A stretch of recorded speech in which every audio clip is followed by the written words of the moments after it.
আসসালামু আলাইকুম রহমতুল্লাহি ওবরকাতুহু। সম্মানিত দর্শক, ২০২৬ সনের জুন মাসের ২২ তারিখ সন্ধ্যের পর এই ভিডিওটি করছি। আজ রাত ১২টার পর থেকে শুরু হবে ২৩শে জুন। ২৩শে জুন আওয়ামী লীগের প্রতিষ্ঠাবার্ষিকী এবং যে আওয়ামী লীগের কথা বলা হচ্ছে সেই আওয়ামী লীগটি এখন কাগজে কলমে দেশের সর্বোচ্চ আইন দ্বারা নিষিদ্ধ, অর্থাৎ পার্লামেন্টে আইন করে এই রাজনৈতিক সংগঠনটিকে নিষিদ্ধ করা হয়েছে। ফলে আওয়ামী লীগের নাম উচ্চারণ করতে গিয়ে আমাদেরকে নিষিদ্ধ আওয়ামী লীগের কথা বলতে হচ্ছে বা নিষিদ্ধ সংগঠন আওয়ামী লীগের কথা বলা হচ্ছে। এই নিষিদ্ধ সংগঠনটির যে প্রতিষ্ঠাবার্ষিকী, এই প্রতিষ্ঠাবার্ষিকীতে আসলে কি হবে?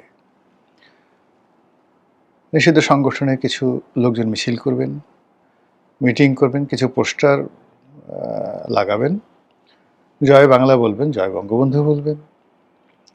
তাদের নেত্রী দিল্লি থেকে বাণী দেবেন।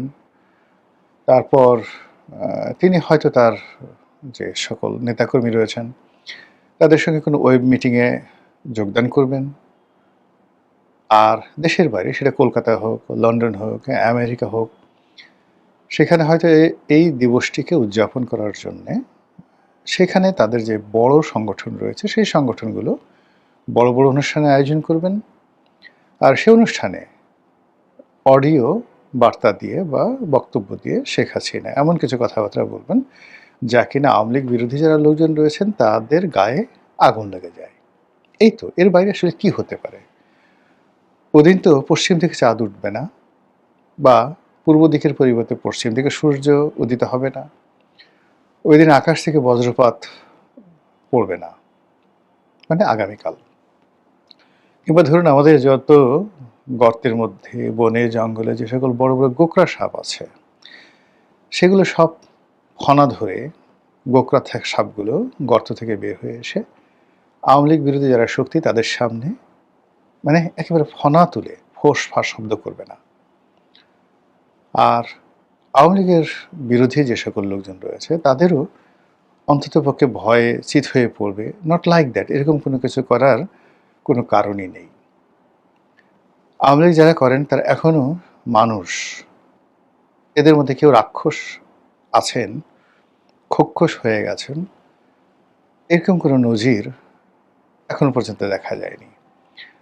আওয়ামী লীগ করেন যে সমস্ত পুরুষ বা নারী, তাদের মধ্যে কেউ হয়তো ভূত হয়েছেন বা পেতনি হয়ে গেছেন, কেউ জিন হয়েছেন, পরী হয়েছেন, কেউ ইবলিস হয়েছেন, বা কেউ অশরীরী আত্মা হয়েছেন, কেউ মিস্টার ইন্ডিয়া হয়ে গেছেন। মিস্টার ইন্ডিয়া ওই যে একটা বিখ্যাত সিনেমা, যে তাকে দেখা যায় না, ছোঁয়া যায় না, অথচ তিনি সবাইকে দেখেন এবং সব কাজ তিনি করতে পারেন। এসে কাউকে সুশ্রী দিতে পারেন, কারো নাক ধরে টান দিতে পারেন, কারো গালের উপর ফটাফট করে থাপ্পড় দিতে পারেন, কাউকে একটু গুদগুদি দিতে পারেন।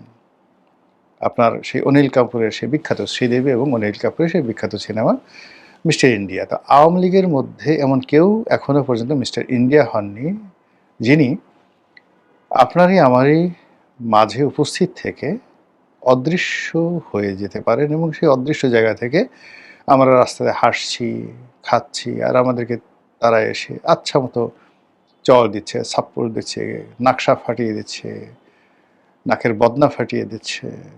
এরকম ঘটনা কিন্তু এখনো ঘটছে না। যা কিছু ঘটছে দৃশ্যমান। তারপরেও আমরা কেন আওয়ামী লীগকে ভয় পাচ্ছি? ভয়ের নমুনাগুলোর কথা বলে নিই আপনাকে। পার্লামেন্টে কিছু কিছু সংসদ সদস্য, মানে এখানে আসলে কিছু কিছু হবে না, বাংলাদেশের কতিপয় সংসদ সদস্য যারা সুযোগ পাচ্ছেন ফ্লোরে, এখন যেহেতু পার্লামেন্ট চলমান, সেই পার্লামেন্টে তারা দাঁড়িয়ে বলার চেষ্টা করছেন যে শেখ হাসিনাকে নিয়ে কোনো মাথা ব্যথা নেই। আচ্ছা, শেখ হাসিনাকে নিয়ে যে আপনার যে মাথা ব্যথা নেই, এই প্রশ্ন আপনাকে কে করেছে? আপনার শেখ হাসিনাকে নিয়ে কেন মাথা ব্যথা হবে? আপনারও মাথা ব্যথা হবে আপনার বর্তমান নেতাকে নিয়ে, নেত্রীকে নিয়ে, প্রতিদ্বন্দ্বীকে নিয়ে। শেখ হাসিনা তো এখন দেশের বাইরে আছে, তার নামটা আপনাকে উচ্চারণ করতে কে বলেছে? এখন শেখ হাসিনা যদি বলেন যে আমি বাংলাদেশে চলে এসেছি, এখন আমার নাম যদি কেউ উচ্চারণ করে, কোনো পত্র পত্রিকায় লেখে, তাহলে প্রতিবার একবার করে শেখ হাসিনা বলার জন্য $1 করে দিতে হবে। এই বাংলাদেশে 18 কোটি মানুষের মধ্যে প্রতিদিন শেখ হাসিনা সম্পর্কে যে আলোচনা হচ্ছে, যে কয়বার করে প্রতিটি মানুষ আলোচনা করছে, পত্র-পত্রিকা, সংবাদ মাধ্যম, সামাজিক মাধ্যম যেভাবে শুধু শেখ হাসিনা, শেখ হাসিনা আলোচনা করছে। শেখ হাসিনা যদি তার নামের উপরে লেভি বসিয়ে দেন, হরমুজ প্রণালীর মতো, যে আমার নাম নিলেই $1 করে দিতে হবে। আর যদি তোমরা সেই $1 না দাও, তাহলে কিয়ামতের দিন তোমাদের সকলের উপর দাবি, তোমরা কেউ আমার নাম নিতে পারবে না। যদি নাম নাও $1 আমাকে দিতে হবে। এখন আমাকে ক্যাশ দাও, অথবা কারেন্স হিসেবে আমার পক্ষে কাউকে ভিক্ষা দিয়ে দাও। এই কথা যদি শেখ হাসিনা বলেন, তাহলে আপনি দেখবেন যে ডেইলি, প্রতিদিন কত কোটি ডলার তার ভাগে দুনিয়া এবং আখেরাতে জমা হয়ে যাবে। শেখ হাসিনা ছাড়া কিচ্ছু চলছে না বাংলাদেশে। না রাজনীতি, না অর্থনীতি, না ইউটিউব, না ফেসবুক, না কোনো কিছু। এই মুহূর্তে সবচেয়ে বেশি ট্রেন্ডিং হচ্ছে, মানে এই নামটা বলার সঙ্গে সঙ্গেই যত আর্টিফিশিয়াল ইন্টেলিজেন্স রয়েছে সবাই উথাল পাথাল শুরু করে দেয়।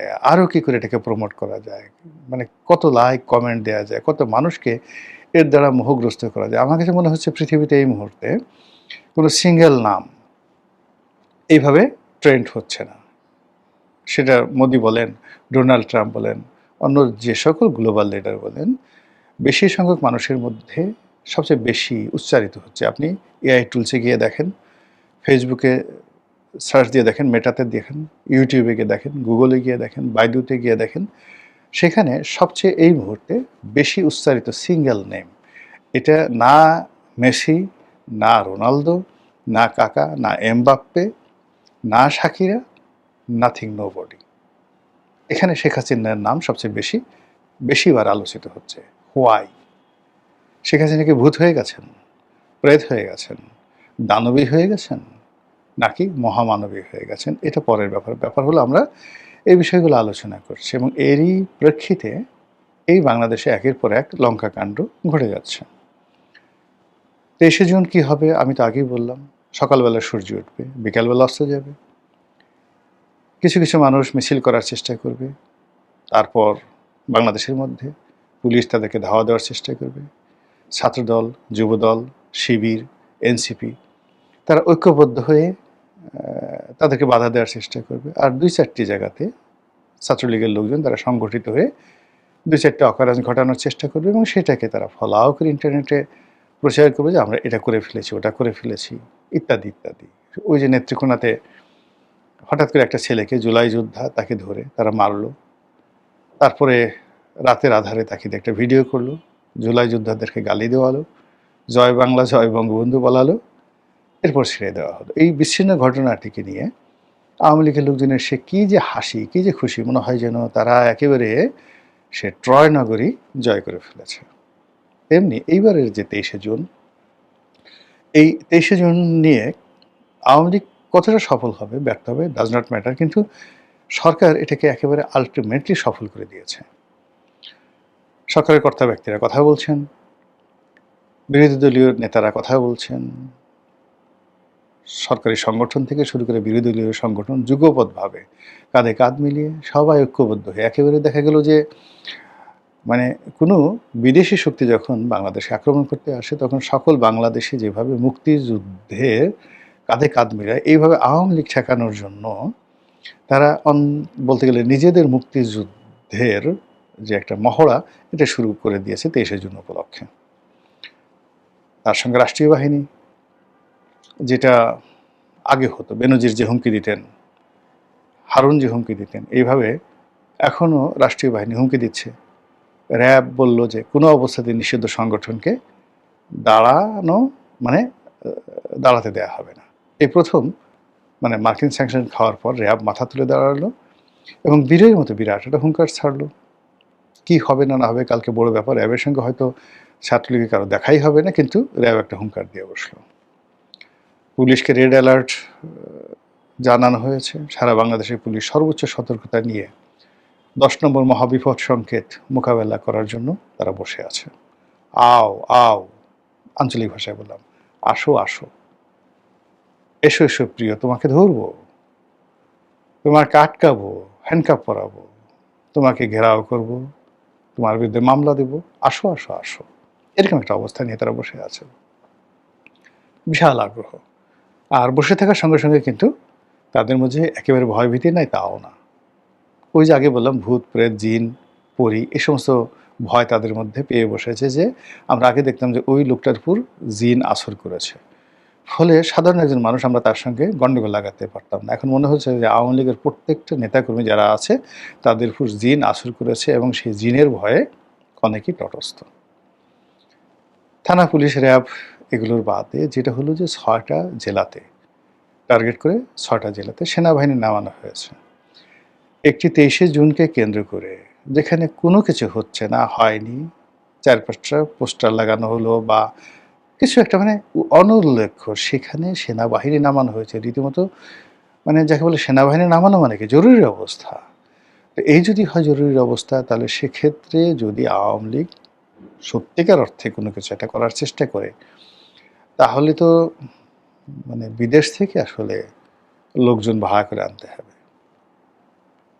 এই যে একটা পরিস্থিতি, একটা সাংঘাতিক একটা অবস্থা তৈরি হয়েছে, এতে করে আওয়ামী লীগের উপকার হবে আর আমাদের ক্ষতি হবে। আমাদের বিশ্বাসে যে এটা চির ধরেছে, আমাদের যে ভয় আতঙ্ক শুরু হয়ে গেছে, এর ফলে আমাদের অনেকে হাঁটু কাঁপছে, আমরা কাজকর্ম ঠিকমতো করতে পারছি না, আমাদের গলা শুকিয়ে যাচ্ছে।